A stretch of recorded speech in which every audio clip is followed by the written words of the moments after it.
नमस्कार, स्वागत है आपका सिटी पोस्ट लाइव में। मैं हूं मुस्कान। सरकारी टेंडर हेराफेरी मामले में गिरफ्तार ठेकेदार रिशु श्री के आवास पर छापेमारी में करीब 2 करोड़ के आभूषण और 61 जमीन के डील मिले हैं। सरकारी टेंडर हेराफेरी मामले में विशेष निगरानी इकाई यानी SVU की बड़ी कार्रवाई से प्रशासनिक महकमे में खलबली मची है। पूछताछ के बाद ठेकेदार रिशु श्री को गिरफ्तार कर जेल भेज दिया गया। अब इस पर बातचीत करने के लिए हमारे साथ मौजूद है chief editor Shrikant Pratyush. Sir, पहला सवाल है कि ठेकेदार रिशु श्री कौन है? बुधवार को उसके ठिकाने पे छापेमारी की गई थी। देखिए, रिलायबल कंपनी का MD है ये रिशु सिंह, रिशु रंजन सिन्हा उर्फ रिशु श्री।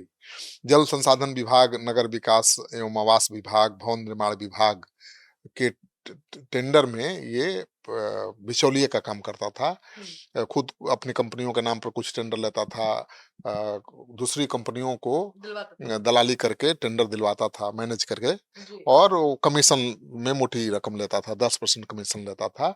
और वो कमीशन के पैसे का बंटवारा होता था अधिकारियों में, और खुद बड़ा पैसा अमाउंट अपने पास रख लेता था। तो मंत्रालयों में, सरकारी दफ्तरों में अपनी गहरी पैठ पर बड़े बड़े टेंडर मैनेज करने वाला ये था। ये कोई बड़ा ठेकेदार नहीं था, लेकिन हर टेंडर में जब इसका इन्वॉल्वमेंट हो गया, हर टेंडर इसके इशारे पर मिलने लगे, तो देखते देखते बड़ा हो गया। 10% कमीशन तो बहुत होता है ना, सैकड़ों करोड़ के टेंडर होते हैं, और उसमें 10%, तो बिना काम के 10% मिल जाए तो पैसा संभलेगा? तो ये पैसा संभाल ही नहीं पाया, इतना पैसा इसके पास आ गया। तो सर, और उनके बारे में बताइए कि क्या क्या मिला है? छापे में करीब 2 करोड़ रुपए के आभूषण और 61 जमीन के डीड्स मिले हैं। इसके बाद जांच एजेंसी ने उसे हिरासत में लेकर लंबी पूछताछ भी की है। पूछताछ में उसने क्या खुलासा किया है किसी को पता नहीं है, लेकिन IAS महकमे में खलबली मची हुई है कि पता नहीं कौन IAS फंसेगा। तो रिशु श्री सरकारी टेंडर मैनेज करता था, उस पर अफसरों को कमीशन देकर टेंडर प्रभावित करने का आरोप भी है। नगर विकास, बुडको, भवन निर्माण और ग्रामीण कार्य विभाग भी जांच के दायरे में है, नगर विकास विभाग दायरे में है। तो कौन कौन से अधिकारी थे IAS अधिकारी जिन्होंने इसको टेंडर दिलाने में मदद की, या उसके इशारे पर दूसरी दूसरी कंपनियों को टेंडर दिया। बताया गया कि मनचाही कंपनियों को टेंडर दिलाए जाते थे, मतलब जिसको चाहता था दिलवा देता था। इसके बदले 8 से 10% कमीशन लेता था, और इस कमीशन की हिस्सेदारी कई अधिकारियों तक पहुंचती थी। तो 2 IAS अधिकारियों का नाम तो पहले ही आ चुका है, और भी कई ऐसे IAS अधिकारी हैं जिनका नाम अभी तक सामने नहीं आया है, लेकिन सबकी जुबान पर उनके नाम है कि किस अधिकारी ने इसको प्रमोट किया, आगे बढ़ाया। असली खिलाड़ी तो अभी पर्दे के पीछे हैं। सर, क्या रिशु श्री इतना बड़ा ठेकेदार था कि जिसने करोड़ों का घपला कर दिया? भाई, मैंने कहा ना कि वो बहुत बड़ा ठेकेदार नहीं था, वो लाइजनर था, वो दलाल था, वो बिचौलिया का काम करता था। अफसरों, नेताओं से उसके अच्छे संबंध थे, और उस संबंधों का उपयोग करता था टेंडर दिलाने में। तो अपने नाम पर तो 8-10 कंपनी उसने बना ही रखा था, दूसरी कंपनियों को भी टेंडर दिलवाता था। रिशु की अपनी कंपनियों के जरिए टेंडर भी मैनेज करता था। एजेंसियों के अनुसार रिशु श्री की 6 से 7 कंपनियां हैं। इन्हीं कंपनियों के नाम पर वो खुद भी सरकारी काम लेता था, और दूसरी कंपनियों को भी टेंडर दिलवाता था। फर्जी बिल पास कराने का भी आरोप उस पर है।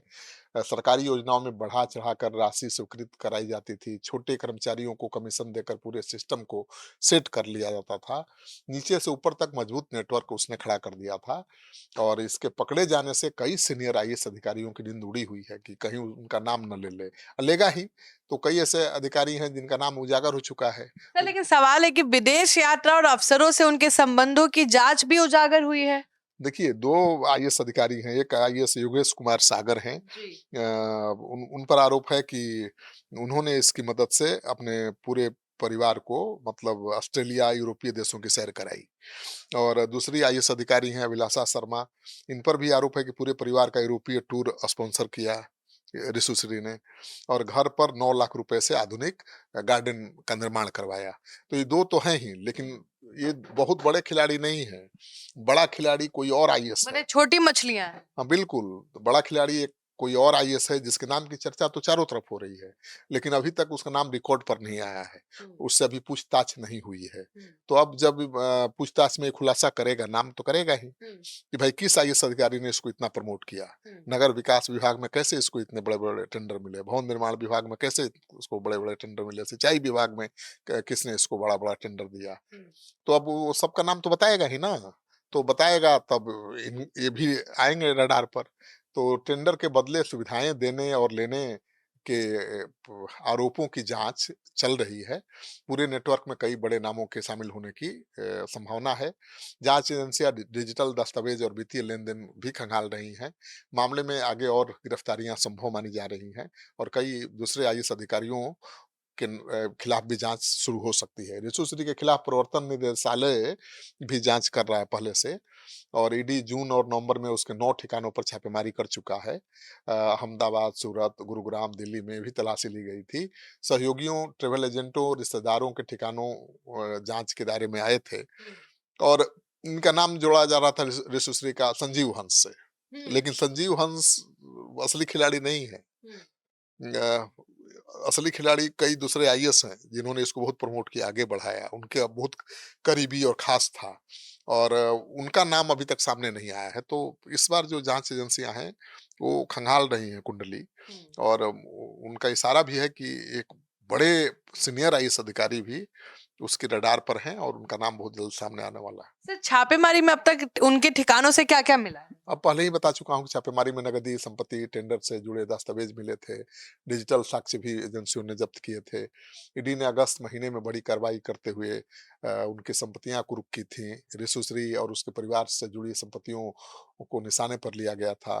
करीब 68 करोड़ रुपए की संपत्ति अस्थायी रूप से अटैच की गई है। जांच एजेंसियां अब धन के स्रोत और लेन देन की पड़ताल भी कर रही हैं। सरकारी टेंडर में बड़े भ्रष्टाचार की परतें अब खुलने लगी हैं। मामले ने सरकारी विभागों में भी हलचल मचाई है। लेकिन सर अब सबके मन में जो सवाल है उसका जवाब दे दीजिए, क्योंकि आपके पास सूत्र हैं। सर कितने आईएएस अधिकारी जांच के दायरे में आने वाले हैं? देखिए, 2 तो पहले से हैं रडार पर, 2 और आने वाले हैं, और वो बहुत ही सीनियर आईएएस अधिकारी हैं। कुछ आईएएस अधिकारियों ने उसके पैसे से विदेश की सैर की, वो तो बता ही चुका हूँ मैं। कुछ ने अपने घर की बागवानी और सजावट पर खर्च करवाया लाखों रुपए। विदेश घूमने वाले और अपनी बागवानी का काम कराने वाले आईएएस तो जांच के घेरे में पहले ही आ चुके हैं। लेकिन एक आईएएस अधिकारी ऐसे भी हैं जो बहुत सीनियर हैं, बहुत रुतबा वाले हैं, सरकार में उनकी बहुत गहरी पैठ है, और उनका नाम अभी तक रिकॉर्ड पर नहीं आया है। तो उम्मीद की जा रही है कि अब उनका नाम भी रिकॉर्ड पर आ जाएगा। सर नाम क्या है सर? नहीं, नाम जब तक उनका रिकॉर्ड पर नहीं आ जाता है, हम आप कैसे उनका नाम ले सकते हैं? ठीक है, हर तरफ सर्किल में चर्चा में है उनका नाम, लेकिन जब तक जांच एजेंसी उनका नाम नहीं लेगी, तब तक आप हम कैसे ले सकते हैं? सर कहा जाता है कि ऋषु श्री का इमेज उसके कर्मचारियों के बीच रॉबिन हुड का था। रॉबिनहुड का इमेज बनेगा नहीं, इतना पैसा आ गया उसको बिना काम किए। टेंडर लेता था, टेंडर दिलाता था, और जिनको टेंडर दिलाता था उन कंपनियों को भी बिना काम किए ही पेमेंट दिलवा देता था, क्योंकि उसको कमीशन लेना था। कमीशन तो तभी मिलेगा जब पेमेंट दिलवाइएगा। तो काम कंपनी करे या ना करे, उसको पेमेंट दिलवा देता था और अपना 10% निकाल लेता था। अपने काम करे या ना करे, सारा पेमेंट निकाल लेता था फर्जी बिल बनाकर, और काम हुआ नहीं, फर्जी बिल बन गया, अधिकारियों ने पेमेंट भी कर दी।